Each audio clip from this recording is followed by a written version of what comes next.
The Federal Reserve does not run the economy with thousands of rules.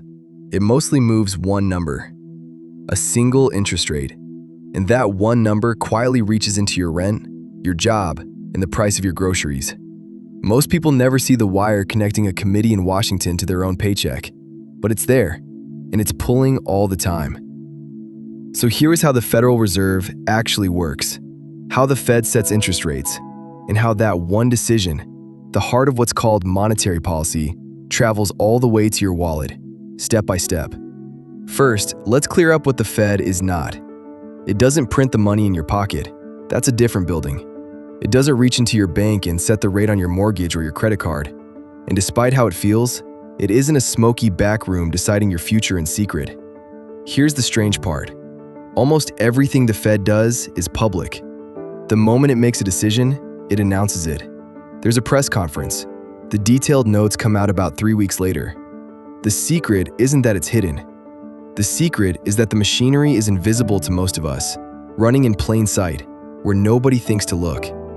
So what is the Fed actually trying to do? Decades ago, Congress gave it a job with two parts: keep as many people in work as possible and keep prices stable. People call this the dual mandate: two goals, one institution. Now, stable prices sounds vague, so the Fed pinned it to a number, about 2% inflation a year. Inflation is just how fast prices rise in general, and the Fed decided a slow, steady 2% is the healthy amount. Not 0, not 10, 2. Hold on to that number. Almost everything the Fed does is an attempt to hit it. Next question: who pulls the lever? About 8 times a year, a group inside the Fed sits down and votes. Their job is to decide where one specific interest rate should be. The same day they decide, they tell the world. At their most recent meeting, in June, they chose to hold that rate in a range between 3.5% and 3.75%. They've now held it there 4 meetings in a row. But here's what's easy to miss. They don't set one exact rate. They set a target, a ceiling, and a floor.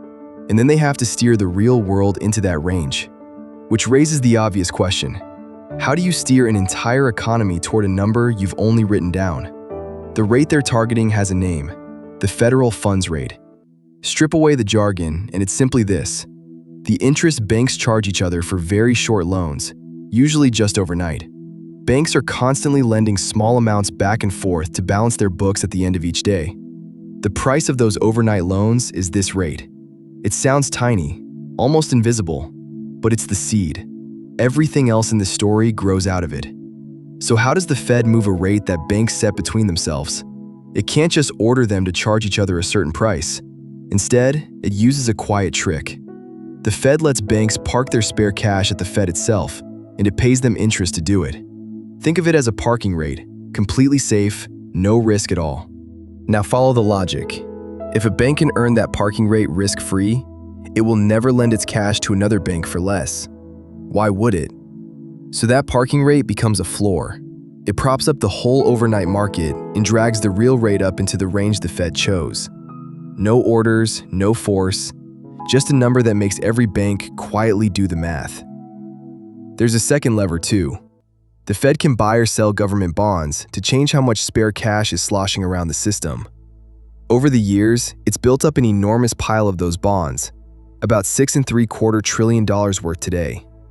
To put that in perspective, before the 2008 crisis, it held under $1 trillion. It peaked around $9 trillion, and it sits near $6.75 trillion now. But most of the day-to-day steering comes back to that one parking rate. Here's where it reaches you. When the Fed moves that one rate, short-term borrowing follows almost immediately, within days. The clearest example is the prime rate, the baseline banks charge their most reliable customers. It moves in near lockstep with the Fed, and credit card rates and business loans are built right on top of it. Longer loans work differently. A 30-year mortgage doesn't care much about today's rate. It cares about where people expect rates to be for years to come. And those expectations are shaped by what the Fed signals it'll do next. So when the Fed even hints at cheaper money, mortgages and asset prices can move before it actually does anything. Then the last step, the one that touches everyone. Cheaper borrowing means people and businesses spend and invest more. More spending means more hiring. Unemployment drifts down. Right now, it's around 4.3%. But more spending also pushes prices up. Make borrowing expensive instead, and the whole thing runs in reverse. Spending cools, hiring slows, price pressure eases. And here's the catch almost nobody mentions. None of this happens instantly. A rate change can take anywhere from a few months to about 2 years to fully land. The Fed is always, in a sense, steering toward where the economy will be, not where it is. Now, I'm walking you through the mechanism the Fed itself describes, but I'd be misleading you if I said everyone agrees it works this cleanly. One school of thought says yes, moving rates genuinely steers the economy, just slowly and imperfectly. Another says the Fed's power is overstated, that other forces matter more and the lags make its control shakier than it looks. There's even a long-running political fight over whether the Fed should be this independent at all. And on inflation specifically, the Fed's own recent statement blames part of the recent price rise on supply shocks, like energy, not just its own policy. So it's worth being honest. A lot of forces move prices, and the Fed is only one of them. These aren't settled questions. Anyone who tells you they are is selling something. So step back and look at the whole picture. The Fed doesn't govern the economy with 1,000 levers. It mostly uses one.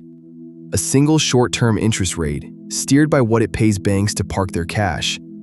And that one quiet number reshapes borrowing, jobs, and the price of nearly everything, for everyone. The secret was never secrecy. It's that the most powerful machine in your financial life runs completely in the open, and almost no one ever looks. If you found that useful, there's a question hiding underneath all of it. Why 2%? Next time, I'll dig into why the Fed actually aims for a little inflation on purpose and what really happens when it misses that target. If you want to follow the money with me, it's worth sticking around.